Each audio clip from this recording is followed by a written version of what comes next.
I wanted to make a video about my first time visiting Disney World, but how I was able to successfully, for the most part, do it with my mobility issues.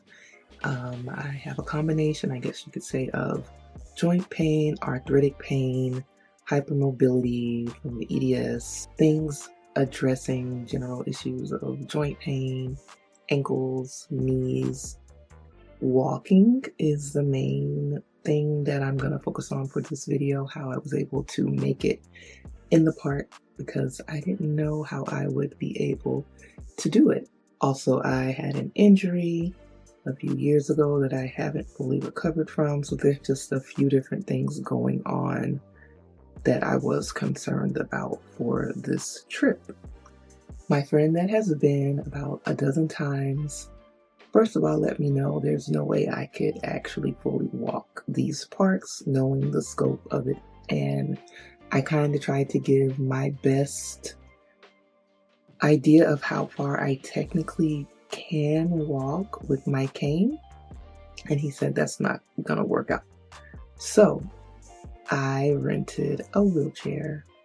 And it is a very different experience. It was my first experience outside of a hospital visit of being rolled around and then being able to get up and walk a few steps. It's a very interesting experience, but it was a very helpful tool. It was very easy to get the wheelchair delivered to the hotel. They brought it to the bell desk, dropped it off there. I used Gold Mobility, and for a week it was about $99 exactly. It was a comfortable wheelchair. It locked fine. I wasn't uncomfortable. It wasn't hard for my friend to push me in it. It was work, but it was absolutely a good quality wheelchair. So I'm very blessed to have had that as an option to make my pain less for the rest of the trip. And like I said, I still brought my cane. I brought 2 canes just in case there was a day where I felt I had overdid it, even from small amounts of walking, like on and off of different rides. I actually lost my cane in one of the rides, but thankfully it got stuck between the track and the buggy, and they were able to find it for me pretty quickly. I will say again, Disney is very accommodating. These tips can be kind of general for maybe any theme park if you do have a certain level of mobility issues. Again, I'm speaking from my personal experience. I also spent a long time finding perfect shoes, but that will be its own video. Considering some of my issues with walking, again, with my ankles and my feet, it's the flex of them, it's the pain of it, it's the overpronation, there's the sensitivity, it's a handful of things. So I mentioned the cane, I mentioned the wheelchair. I had my ankle braces just in case. Thankfully, because I did not walk a lot, I didn't end up needing my ankle braces, but I did wear sports compression socks, which do have stability elements. They're pretty cool, they're lightweight, they're just tight enough if you have light ankle problems, I would possibly say, or just need a little bit more support. Obviously, I still needed a little bit of medicine. I personally like anti-inflammatories. Turmeric is one of my more natural alternatives I like. I also do have a combination of NSAIDs and prescription medicine, but I did not take a lot of it since I knew I wouldn't have to exert so much energy.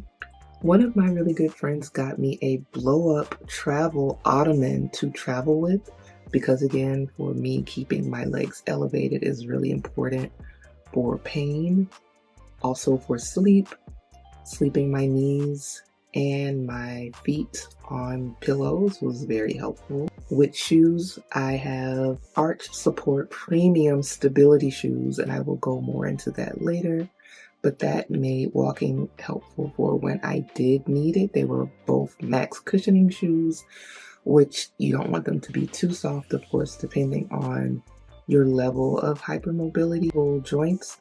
But mine, I feel like, are a good combination of firm and comfortable, and that was helpful because I did walk a little bit at Disney Springs on my own, and it wasn't that bad. As far as getting on and off of the rides, I just say know yourself, know what you can handle.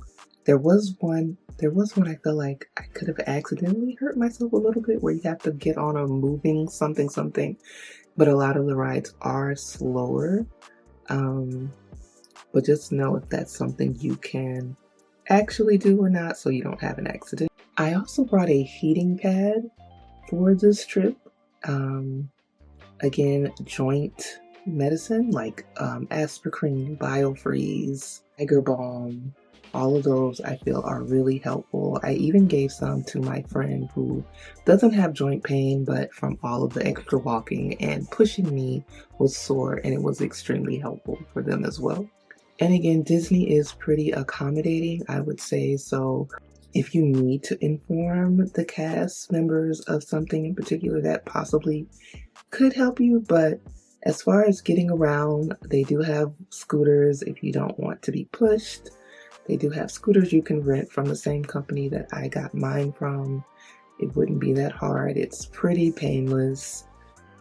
The most walking I did, honestly, was stressful was probably at the airport and again Disney Springs. So when I got back, I did have to take some rest days and recuperate.